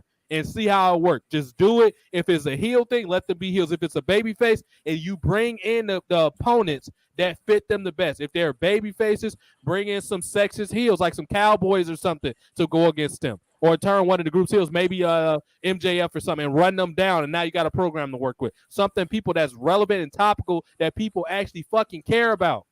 Or if they're heels or baby faces, don't actually, if they're heels, have them talk down. There's too much masculine people. Maybe they could work a program with all the big dudes, Brian Cage and people like that. Well, basically what I'm saying is y'all need to use y'all fucking brain. How are me, that's not a millionaire yet, thinking of better ideas than these companies that allegedly got more money than Jim Crockett? How the fuck do I have better ideas than you? You know why? Because actually I've been in this business, I've been a child, and B, I've learned from the best wrestlers ever, fucking listening to hours of podcasts, reading books, and just having a fucking brain. That's how. Some of my favorite wrestlers ever are the greatest storytellers ever. Bobby Heenan's the greatest manager. My favorite wrestler ever is the greatest heel. Roddy Piper. Savage might be the greatest small guy wrestler ever. How about y'all do fucking Tony Khan? Y'all had these tournaments that's named this person, that person memorial. How much you willing to bet, JoJo, that half of the AEW fans never seen Owen Hart wrestle before? They probably don't even know why he called himself a nugget. You don't even fucking know why he did that. And y'all call it up after him? Get the fuck out of here. Yeah, I agree. I agree with that. Y'all got memorial cups. They never see. They don't even know Owen Hart was one of the first high flyers. They probably thought he was a technical wrestler. He's a fucking high flyer when he first started. Yep. Who do you think Jericho was inspired by? Him. Like it's just this stuff. Like, come on, dude. This is like these people want to be the best and best. You don't even have the proof to prove that you're the best. Anyway, I'm so tired of them having fucking ladder matches, and I'm so tired of them having what's that shit, the diamond ring, whatever that bull crap is, that battle royal. Dude, I'm so tired of that crap. It seems like every week they're having a battle royal or a fucking ladder match. I'm so tired of it. I don't want to see a tournament ever again in my life. Ever. I'm tired of tournaments, and they never mean anything. The funniest thing you got, what they should have did was when Xavier Wood won that tournament, they should have had Booker T come out as King Booker and be his manager. That was the best you could have did with that. Booker T come out, yeah, dog. Remember I kicked you in TNA. Remember I was doing commentary on the match. Dog, no, he ain't had to do all that. But still, I think this man did commentary on his own match, JoJo. I remember when JoJo saw that man his legs buckled from laughter when he saw Booker T doing commentary. This man was doing, yo. I watched that pay-per-view. That's why it's funny. Not that pay-per-view, that episode of TNA. That's why it's funny. Right. It is so funny. Right. Bro. Absolutely. Yeah, but yeah, that man, creative genius. You got to think outside the box and do things like that, man. Right. This man, we're going over here when they do it. He had the fucking King Booker cape and everything on when he was in main event. And Kevin Nash was looking like, yeah, this man Booker T on one. Kevin Nash was just looking so he was looking so disappointed. Well, he's doing that. Yeah, we're gonna wrap it up soon, y'all. We just talking about how idiotic these people are. Like the lack of booking potential in these companies and the lack of attention to detail really frustrates me. And they have everything they need to do well, and they're just being fucking lazy. And Tony Khan, if you're gonna say you better than Jim Crockett, show some numbers or shut the fuck up. We're gonna anything else. I had something specific I want to ask you. Anything else noteworthy really happened on what haven't we covered yet? Coming up for I guess did we cover everything on Raw? Or did we Yeah, just for the gloss most over Raw? part. I think the most part, the DX reunion. Oh, let's talk about that. How was that, JoJo? How was the DX reunion? The DX reunion wasn't bad. Right. They did typical DX stuff. I like the opener. They were standing by, before the entrance. They were Right. standing there. They did a little remix of their old shtick that they did where they was saying dicks and penis and Oh, cocks okay. and all that. Yeah, they did that, but they blurred some of it out. But Mhm. they remixed it for this era. Right. Yeah, but it still went smoothly. It was hilarious. Right. Then they came out at the end. I thought they was gonna have a little interaction somewhat with the bloodline. They didn't Mhm. really, but they did come out at the end of the show after the Right. match. It was Riddle's match. Yeah, Riddle had wrestled. Riddle won. Then they came out. Yeah, Riddle wrestled Sami Zayn. He won, which was a kind of funny good match because Jay, Roman told Jay to protect him, Mhm. and then Sammy said, "I don't need your help. I'm gonna do this myself." So Right. Jay pretty much stood there and let Sammy get beat up and pinned. Then when Wow. this dude was leaving, yeah. So it's gonna be interesting to see on SmackDown. But this dude came out, he left, and then DX came in.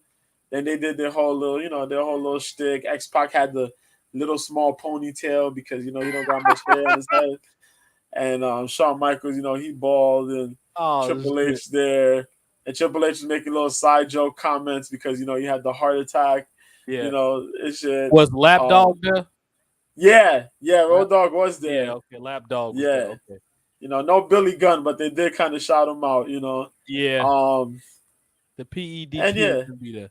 Good. and then they did the pose and they do the glow Right. sticks and all that stuff. Yeah, it was all right, Right. man. It Okay. was all Yeah. right. So they went out there and made fun of the fact that they're old, basically. They made fun of being old Yeah, guys. yeah, that was the shit Yeah. that was really funny about it. But yeah, Dude, man. did you did you know our Truth has 6 houses?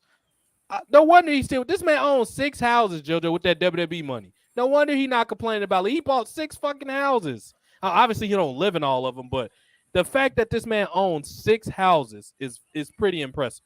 That shows you he not FTR where they gonna give up a $1.7 million to go gay slap little boys and all whatever they doing over in AEW. He actually gonna be a man. He used all that 24/7 money, and yes, this is what I want to say about people that think the 24/7 title is stupid. First of all, you're an idiot because if you look at the viewership and you look at the numbers, you would know that's the furthest thing from the truth. The highest rated events in the last couple years, or I should say viewership of Raw, the last 3 years has been a 24/7. Do not believe me, go look yourself. So keeping it 100 and Disco Inferno and all y'all don't know what the hell y'all talking about. Talking about all that stuff was goofy and need to be on TV. Oh yeah, but a Johnny Gargano match over and over. The people want to see that. People want to see these ugly ass bitches and goddamn I call them birth control, not damage control. They birth control because won't nobody ever have kids by them. That's why they're fucking birth control. Don't nobody want to see those ugly ass women on TV all the time. Io Shirai looks okay, but the other ones, please. And I know everything's not about looks, but dude, don't no man ever with testosterone going through his body after a hard day of work want to see that shit.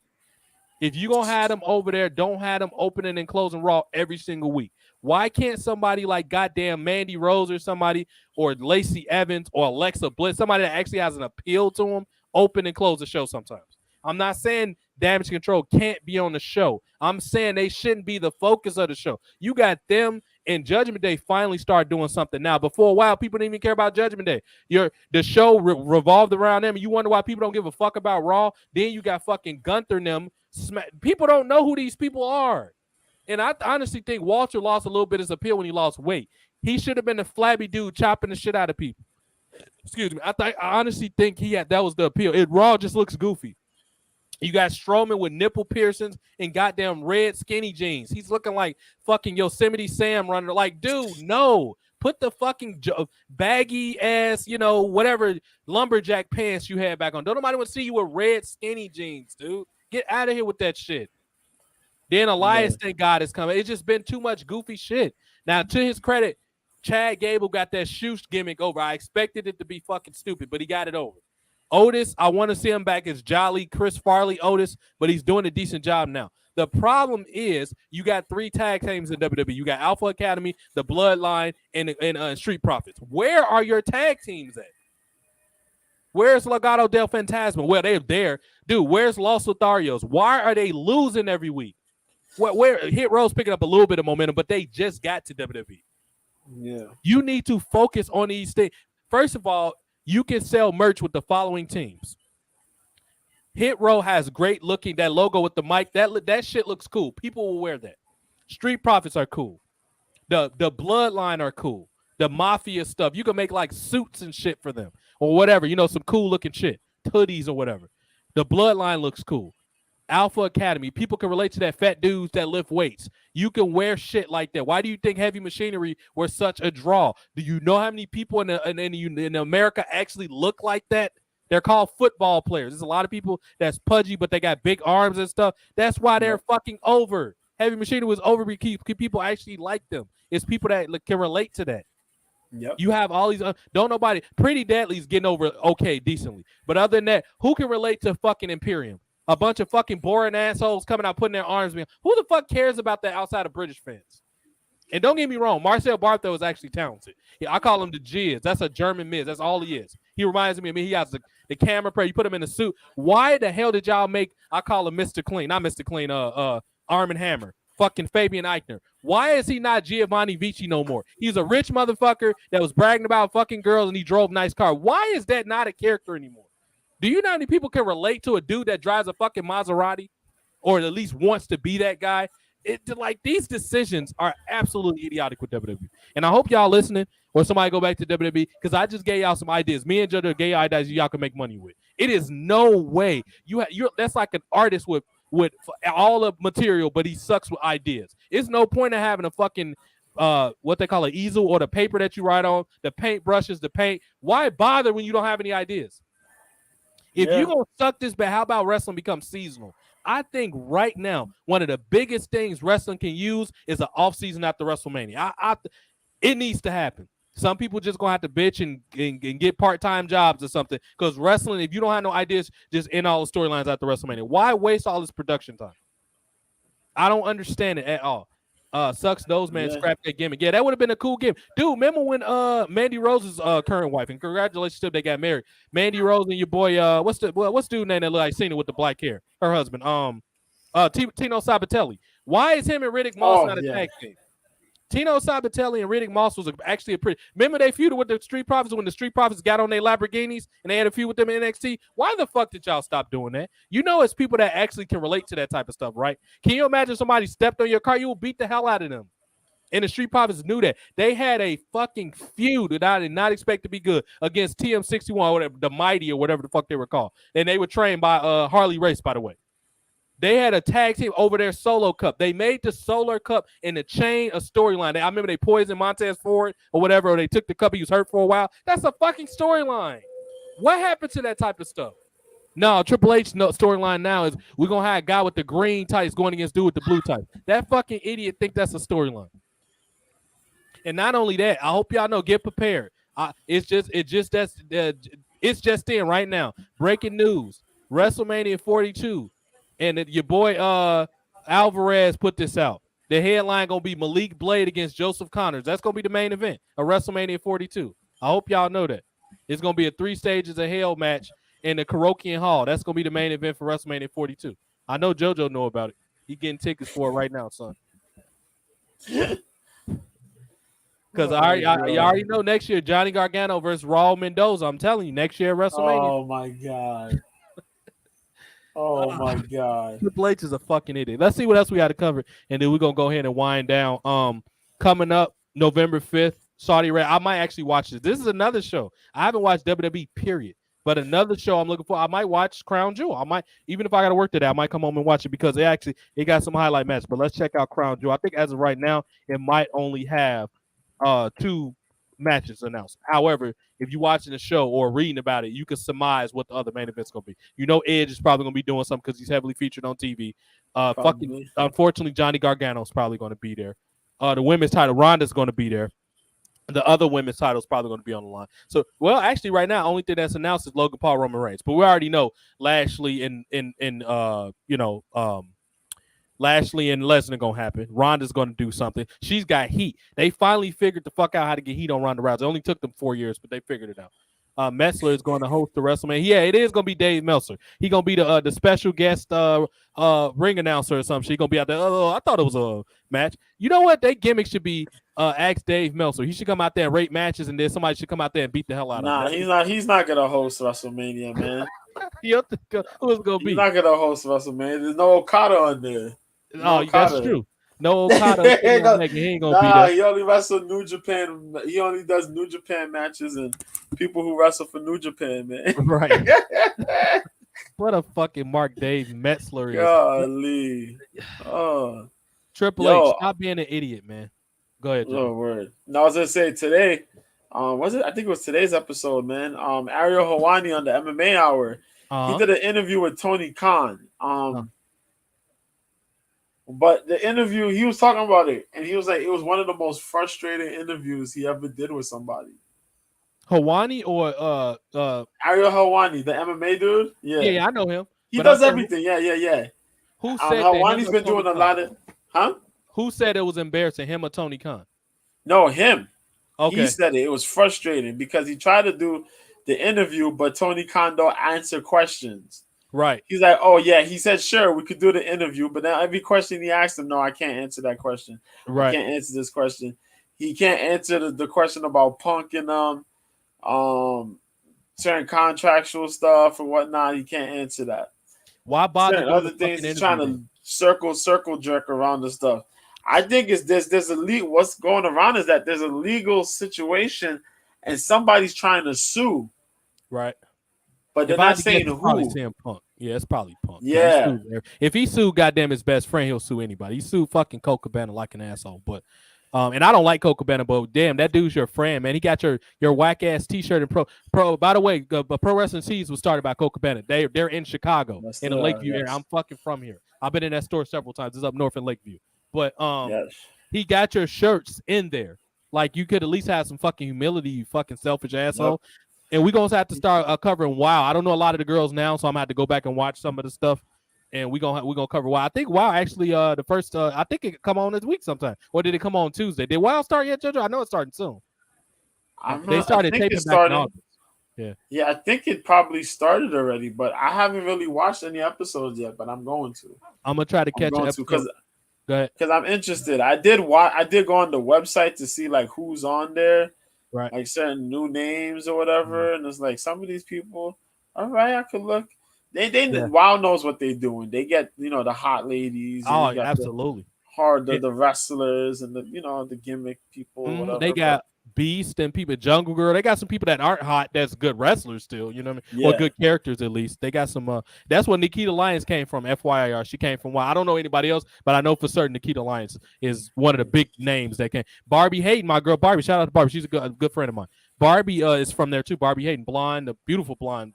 Barbie Hayden. She's a good friend of mine on Twitch. But yeah, she came from there too. And a lot. Dude, do you know what's going on? I guess this is one of the things we can close out on. Do you know what's going on with all this heat with Paige? Like, is Paige? I keep hearing them, but I haven't seen any. That Paige's been cutting bad promos or something like that. What's going on with Paige and promos? Is she like freezing up on a mic or what? What the hell's going on with that? I've been hearing about this. Yeah, man. Paige has been cutting some awkwardly bad promos. Yeah, they've been really bad. She went out there, she did an awkward promo. Then she talked about something about how she's there with a boss that really understands her and stuff like that, and really's doing stuff for her. And a lot of the fans got rubbed the wrong way because it's like, how the fuck are you gonna say something like that? They force-fed you a line to say. Why would you say that?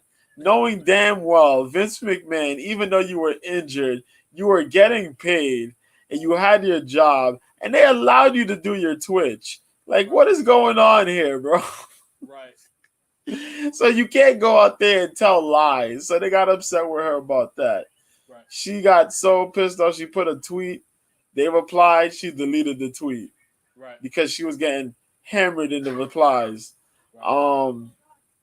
Then she come out there, this is my house and I am the girl, it is my ring and I'm going to beat everybody and you guys waited for me all. The whole lethargic fucking promo stuff, and it just falls flat and they just book her in the wrong spot to cut these promos. Yeah. It's not a good look overall. I mean, yeah. Like, because it isn't true. It'd be different if it was true, but it isn't true. Yeah. And then now they're talking about, people aren't sure on whether or not she should wrestle. Mm-hmm. Because of all the stuff with the doctor and that doctor not being credible and all that. Isn't that what it was about? Yeah, they didn't want her to because, the injury. Right. But she gonna go and she's talking about, these doctors are saying that she could possibly wrestle. But God forbid you go in there, you might not get the same result as an Edge or Bryan Danielson, right? Where they're able to go back in the ring. What if you get injured bad? And them chicks, let's be honest, they stiff. AEW matches, yeah, they get a little awkward and I won't even say a little awkward. They get kind of awkward. A high percentage of them get quite awkward. Go ask Ruby Soho. Yeah, dropped on that exactly. Head. Ask Ruby Soho. Ask Britt Baker every time she breaks her nose or fucks up her arm or her knee. Right. Right. You know what I mean? So Statlander got bad knees. So I mean, Statlander tore her shits like 2-3 times already. Yeah, and I honestly think Statlander is somebody you can make some money with because she's got a presence, she's got a gimmick, she got something you can work with. But as far as like these injuries and all that, dude, like Paige should just be like eye candy or something like that. She doesn't have to wrestle. Make her a manager or something. If you want her to wrestle when the storyline makes it, fine. But get her back in the ring slowly. And another difference between Daniel Bryan, Edge, and Paige, with all them having neck injuries, Daniel Bryan and Edge have a lot more experience wrestling with injuries than Paige does. So they know spots to take out of the match. The girls, and this is something we've been talking about a lot on here, a lot of these girls feel like they have to prove something. So they go out there, we're going to go do all these crazy spots. We're going to bleed all over the place and all of that. So they feel like they got to prove something. So you add that with the lack of experience, injuries are inevitable. They're going to happen. So, I mean, and it don't help that your general manager is, go out there and do whatever you want. He don't have any type of management skills, or he gonna tell you no, you're not. That's not good for business because he's a mark. Tony Khan is a mark with money. He's not a promoter like Vince. He has no experience. He don't even know how to get the Jaguars to fucking win. What makes you think he can run wrestling? Like, what do you like? Come on, like, just get out of here with that. So these are the things we do. I love Saraya. I'm good for that's my friend, but she's in a weird situation. I can't believe she allowed herself to go out there and get embarrassed like that. I wouldn't have let them do that to me. All that money you made from Twitch and they allowed, you know how many people had to shut their Twitch down and you didn't? Like, it's people that got mad cake that's probably mad. They're like, look at this. Go ask Zelina Vega. You think Zelina Vega wouldn't want that money? She could have did her own shit. She had to change her name on the OnlyFans to make sure she could make some money. She was under there as Miss Minx or some shit. She wasn't Zelina Vega on fucking OnlyFans. So she, it's a bad look. A lot of this stuff is a bad look, and Tony Khan, as always, you're a fucking idiot. Like, but exactly, we gonna name a couple news pieces, and then we're gonna be done. We'll be back for Crown Jewel. I mean, Crown Jewel is gonna be. We might do something before that. Honestly, if we have a draft episode or it's another really good episode of Raw, we'll do that. That's gonna be our next big show, though. The Crown Jewel show. That'll be a lengthy show. But I mean, whatever happens in between then, draft or a good show or something, or just the off chance an episode of Raw or SmackDown is good, we'll cover it. But of course, follow JoJo, all his MMA stuff every single day on Twitter. Mr. B 1986. Him and Mike got their show coming up on Friday, right, JoJo? Y'all got y'all thing coming up on Friday. What time is that on? Eastern, 6 p.m. Pacific. Cope's Corner. Catch it on YouTube, Twitch, Twitter / Facebook. Yep. Cope's Corner is spelled with 2 K's, by the way. Corner and Copes is spelled with K's. KOPES Corner with a K. Same way. Check them out. Y'all want to win some money with predictions. Mike is great at that. JoJo's great with analysis, fight news, information, all that stuff. Catch him on Twitter, Mr. B 1986. We talk almost every day. We exchanging something, but JoJo is not dictated through me. He has his own life Go follow him on Twitter. We just do a show together, but he has his own life too. He's not always around me or with me all the time. Don't think that. He does his own thing. So make sure y'all go support him. He's great at what he does. Follow me if you dare. I mean, I'm gonna give you an honest answer if you ask me. But also, I know how to have Discord. Just don't be a don't insist. A person like me who's been watching wrestling almost 25 years. Literally, I've been watching wrestling for like 24 and a half years. Don't fucking tell me I don't know what I'm talking about. You're not going to get a happy response. First of all, I've been in the ring before. I know wrestlers. I'm friends with wrestlers. Whether they want to tell you or not, they don't have to. But I talk to them all the fucking... Who the fuck you think I get my news from? I have friends that are wrestlers. And also, I know people that are wrestlers. I'm not going to say that. I know people that are reporters and shit for wrestling. So stop trying to tell me I don't know. When you started wrestling when you were fucking 16, shut the fuck up. I've been watching wrestling. I've been a fucking kid, and I know a lot about it from doing research. So stop telling me I don't know what I'm talking about. And if you do, I'll be hostile towards you. In other words, go fuck yourself. That's what I'm going to tell you. You don't tell basketball fans about basketball. Don't tell me about wrestling. Simple as that. Don't tell JoJo about MMA. He's been watching MMA his whole fucking life. You think you know more about MMA than him? Go fuck yourself. So as far as wrestling news, apparently Paige Van Zandt was like, fuck this stupid wrestling shit. She was done with wrestling. I don't know if you heard about that, JoJo, but she had like one match. Was like, yep, I'm done with this. I'm too hot. I don't have to do this fucking bullshit. She had some like tryout or something with AEW and just like, nope, I'm done. So Ringside News did a piece, and I'm gonna take what they said with a grain of salt. Paige Van Zandt ditched her pro wrestling trainer after AEW match, and she's looking great in that picture. Paige is hot. If y'all dislike Paige, that means she's a good heel. Paige Van Zandt is the name in the mix with people in the octagon. The fighter switched from UFC to the square circle in AEW and looked like she was doing an excellent job in transition. Then she seemingly ghosts Tony Khan because she knows he's a fucking idiot. Her coach, former WWE superstar Gangrel, I didn't know Gangrel trained her, so she trained at Rikishi School probably. At Coastal Championship Wrestling Facility. Oh, no, that's actually in Florida. That's his own school. Rikishi School in California. By the way, fucking Rikishi is talking about training Bow Wow. I saw that man on the Chris Van Vliet clip, and this man is talking about this man Bow Wow wants to have a match, JoJo. Yeah, I've heard about that for some time now. He's been dead serious about going into the wrestling ring, and I said, "Oh my God, don't do it." Yeah, he really wants to do it. He's been dead serious. He's been a wrestling fan for a while. I remember seeing him and Omarion at an episode of Raw a couple times. So he's actually a legit wrestling fan. So maybe he'll do something with the bloodline. I can see it right now with Reigns. You're the little dog. I'm the big dog. This ain't this not no playing around. This not no music studio. You get in here, you get smashed. I'ma smash him. I can already see the Roman Reigns promos. By the way, WWE, I just gave y'all an idea like we gave y'all the Hurt Business. Y'all don't give us credit for. Gangrel talked about the KNS wrestling fan, or he talked to them about how Paige, not Paige Saraya, but Paige Van Zandt, trained for some time at the facility. The former WWE superstar talked about how the former Octagon performer will have been perfect for that sport. Van Zandt was talking about that, blah, blah, blah. I like to go into that. And the trainer was like, basically, this is fake bullshit. No, she doesn't want to wrestle anymore. So I don't blame Paige Van Zandt. I mean, she could have worked him for money, but Paige is still passionate about fighting. And if she watched, she knows Tony Khan's an idiot and it's not good for her brand, as is American Top Team and also Jorge Masvidal. They probably got out of that because they knew it was stupid. They was like, okay, y'all getting watched by less people than WWE. We might as well go to fucking WWE and be watched. Y'all getting a million views and all this bullshit. Fuck that. Yeah. I got a brand to uphold. He got what's Masvidal's fight thing called again? Game Bread Fighting Championship. Yeah, he still got it. Okay. Because I want. Oh yeah, then they got the homegirl Valerie Lareda. She's in WWE right now. She fighting she does the house shows. She's been doing the house shows. She's training with Ivy Nile in them. Oh, nice. So hopefully she could do something with that. You know what I mean? Her and what's her name's down? Rock's daughter down there too. Simone Johnson's getting ready to come up eventually. Sir. Yeah, so hopefully I think her and her dad's gonna break her in the right way. He'll probably because you already know people gonna be apprehensive. They're gonna be tepid probably to her, and the Rock gets everything over. I'm sure he's gonna make it work with his daughter.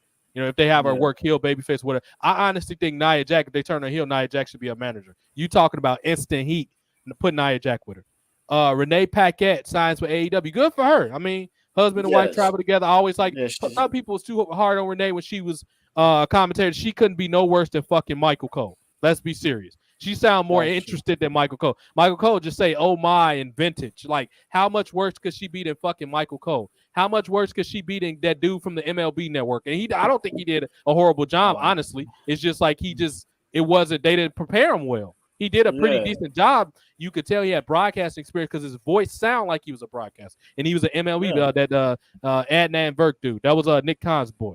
And I think he did a good job, but he just got tired of people giving him shit. And he was like, fuck this, I'll go back to the MLB. Exactly.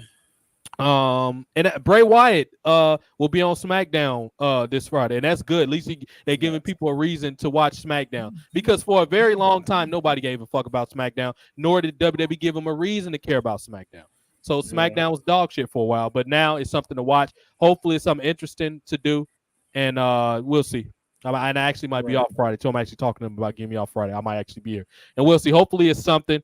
We're gonna see where it goes, because I'm not gonna lie, all those dudes with Bray Wyatt look like nerds in costumes. Hopefully that's not the finished product. It like they just put a bunch of dorky ass wrestling fans. Now I'm not talking about at the pay-per-view, but when I saw them outside the pay-per-view, like in a picture, it looked like a bunch of fucking nerds in a cosplay outfit. It looked kind of stupid. So hopefully they refine. I'm just saying, JoJo, they look like a bunch of nerds. They did. I'm not gonna lie. I'm not lying. That's why I'm laughing, because they did. Is that the best y'all can do? Come on, WWE, y'all got a fucking $1 million budget. Make these costumes look cool. If not, hire people from fucking Hollywood that do that for a living and have them make the shit for you. Just like Finn Balor talking about, I don't want to put on the demon paint. It take too long. You do realize WWE has fucking makeup people, right? Like, get in the chair, let them do it for you. They get paid to do that. Like, God, the excuses these wrestlers make. But that's it, man. Thank you, as always, JoJo, Mr. B 1986 on Twitter, man. He always holding it down. Go check that man out on Twitter, man. He's always got something cool, motivational, funny, or actual informative on his page. Mr. B 1986. Once again, catch him Friday, Cope's Corner. All things betting and MMA. KOPES Corner, like with the spell letter K. Catch me on Twitter. It's TJ Time 1991 as always. Also catch me on Twitch. That's all connected to my Twitter though. So you'll see that I'm always playing some cool shit. I'm getting some new games coming out soon. I've been playing a lot of other cool shit. Go check that out on my main page. And as always, man, y'all can kiss our ass if y'all don't like us. And thank y'all for all the support. Anything else? Last thing you want to throw in that, JoJo, before we get off here? UFC's this weekend. Mm-hmm. What we have? We have Alexa Grasso versus Viviane Araujo. Mm-hmm. It's an all right matchup. There's a whole lot of boxing going on. Savannah Marshall versus Clarissa Shields. Andre Durrell is going to fight Caleb Plant. That's a middleweight fight. The Savannah Marshall, Clarissa Shields, a woman middleweight fight, super middleweight fight. Mm-hmm. They're fighting for like all the straps to unify all the belts, really. Who else? Devin Haney is traveling all the way to Australia to have this rematch with George Kambosos. It was for the lightweight titles, if I remember correctly. Haney beat Kambosos for a lightweight title, so he kind of has the majority of the lightweight titles. But in the contract, because they had the whole clauses and all this shit, the rematch has to be in Australia. This man went through hell and back to get this match lined up after leaving his other promotion, the other management that he was under, to go over here to Top Rank, to fight under Top Rank. Travel to Australia again after the travel problems he had the last time to beat this guy again. If he could do this, then it's big time for him under the promotion. Our boy Deontay Wilder, he comes back. He has a fight this weekend too. Hell yeah. He's fighting Hellenius. I forgot the dude's first name, but this dude is pretty much he's kind of good. He offers KO ability, and he's pretty crazy. He had a fight the last time where he beat this other dude from pillar to post. Dang. But he's going up against Deontay, man. And it should be a very entertaining fight. There's another fight that's going on too, but I forgot the hell what it was. But other than that, man, that's all that's really happening. A lot of boxing, but because everything switched up, it's kind of been all low key under the rug. But they're really good fights going on this weekend, though. But yeah, UFC as well, and that's that, man. Yeah, go check him out, Mr. B 1986 on Twitter to keep up with it. I'm sure you're gonna have more information as it get closer to the fight. Just follow his Twitter timeline. He'll tell you. He literally puts everything that's going on at the fight, the stats, that's all on his Twitter. So go check him out with all that good stuff. And we'll have more to come as the weeks go along. Just be looking out for my Twitter.